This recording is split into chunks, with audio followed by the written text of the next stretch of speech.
Hi, I'm Paula Deles from the policy head of Senator Bam Aquino. Okay, so our role. Konting kwento po. So before Senator Bam became the senator, he was the founder of a social enterprise called Happy Noy, which worked with sari-sari stores. So the idea for Happy Noy was to aggregate was to help the sari-sari store nanays by enabling them to buy in scale through their assistance. And then later on, they went into financial literacy and helped provide training for the sari-sari store nanays. So when he became a senator in 2013, a bill to support social enterprises was really his first priority. And sadly, this was, so how many years later? 5 years later, we haven't been able to pass that law. And I want to talk to you also about the reasons for that. Our first partner in the push for the social enterprise bill was a coalition called the Present Coalition. So when they came, and some of you might even be part of the network or know of that network, when they came in, they already had a draft. They already had a bill which we just filed for them. And this was good and bad. Good in the sense that the work had been already done in coming up with a bill. I think the challenge though was later on realizing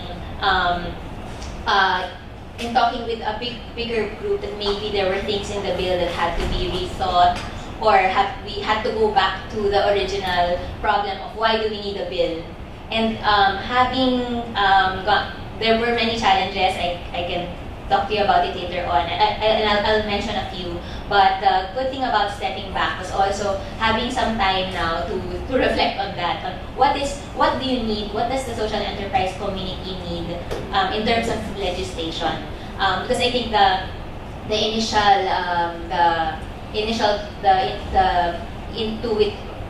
default was financing, training programs. Recognition from government. Procurement was one of the exciting things for me. I think allowing social enterprises to be prioritized in public procurement. But in the end, I think we had to rethink about which ones of these were really strategic, which needed to come from government, which had to come from other partners, for example, or like donors or other members of the community. Which parts should government just step back and not intrude in order to help the community flourish. So this is now where we're at, thinking about that. But maybe one of the obstacles that we really had when we were trying to pass a law was the definition. So I'm glad and I'm sorry that I was late and missed the very first part, but we really had a problem with the definition, because I think with things like, which was in the bill, and again, a question of do we really need tax incentives, but on the idea, for example, of tax incentives, you had the agencies like the Department of Finance and BIR really asking us and pushing us to come up with a very, very clear definition. And the realization is that with organizations, for example, like Messy Bessie or Rags to Riches, it's very clear. You know it's a social enterprise, but then you have yung ng mga namimiloso po, like, ang Jollibee, hindi ba parang meron din naman silang social enterprise component? Paano pag mag-apply sila ng social enterprise? Because they do have a inclusive business model so the worry on the government side is abuse. That if we have incentives for social enterprises, how do we ensure that not everyone comes to us and says we're a social enterprise because we work with the poor or other things. So they really wanted a very, very clear and operational definition for social enterprises.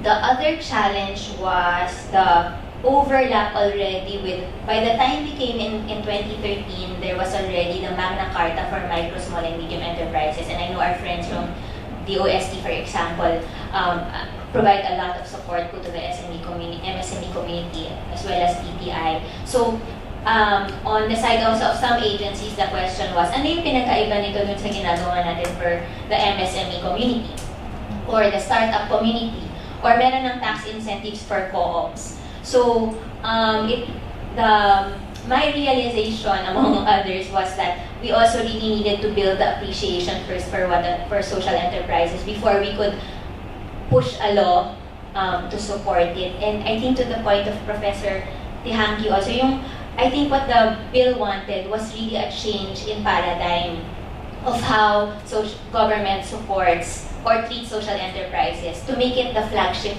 What they wanted was to make it, hindi siya parang, it's just another program of government, but to make it the program of government. So it's a lovely vision and something which we would have really wanted, but it's not something you can push, just force upon a bureaucracy that's been quite static and for a long time and doesn't really understand it. And to the earlier point also, yung on the need also to provide more success stories or metrics of the impact of social enterprises. Because even on the government side, and this was actually also a debate with the Inclusive Business Committee, also in ADB, that are we really going to provide, where should, I think ma'am also from DOST talked about this, what is the most strategic use of government's money? And the concern was we might be giving to small initiatives and not see real results.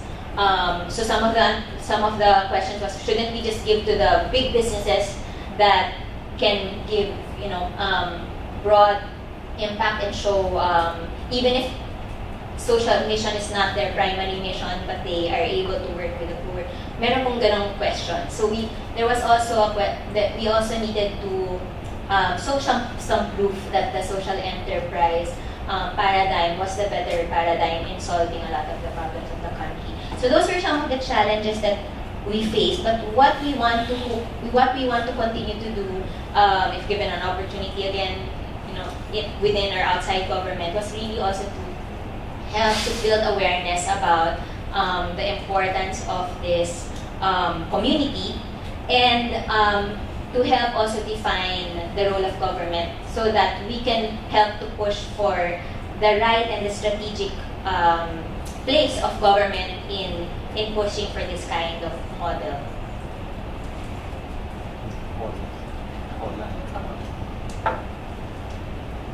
I think just to react, DLSU is part of the present coalition. We're the co-convenor now. Oh, okay. Just to give you an update, I think in the last Congress, they had the same reservations when we talked to the congressmen. We even had a learning session just for them to be able to understand the concept of social enterprise, but that didn't work. Because there were lots of them telling na baka ma-abuse ng private sector, same issues from last Congress. So, inabutan po kami ng pagsala ng Congress, tapos wala pa rin nakausap. And then, that's why, for now, we're waiting for the upcoming election. And then we talk again, we sit together, and then we push for the bill. Right now, we're working with Congressman Unavia. But I'm not sure after election that might change. So, yun po. Tapos, secondly is, I think I mentioned this with the group of Gawad kanina, na parang sa ASEAN chairmanship, Singapore changed the strategic area from inclusive business to social entrepreneurship. So I think it's really about time that we really push forward the concept of social entrepreneurship, not just in the Philippines, but also in the whole ASEAN. Because I think there's really an opportunity, and this is the best time for us to be able to push forward our agenda. Can I add something to that? One of the things that I'll be doing over the next 2 years is to create a pipeline. We call it an innovation pipeline, where we identify new ways to capacitate young people in preparation for 21st century skills. We're looking at social enterprises as one of the subcomponents of this pipeline. So if there's an ASEAN plan, we're trying to establish deep ties with our Southeast Regional Department, and we suspect that we'll have some kind of operational plan within the next 6 to 8 months that tries to identify how young people within Southeast Asia can become more productive in terms of employment. Another thing, from the DTI, we also sit as subcommittee member of the DTI BISMED, because that's one of the suggestions of some congressmen to just put social entrep under one department in DTI, which is BISMED. So that's why we talked to Director Clarice Elias of DTI. Unfortunately, she's not here. But the thing is, we were able to put social entrep as part of the draft of the direction of MSMED Council for the next coming years. So we managed to put social entrep under that draft plan with NYC, DepEd, I'm not sure if this USD, pero yun, it's a council comprised of national government agencies and they were able to draft something about youth entrepreneurship, and we were able to put social endeavor as part of the strategic directions of this administration. So that plan will be presented to the President, and if that plan gets approval from the President, everybody from the national government or agencies will be obliged to follow that plan. So I think that's the way.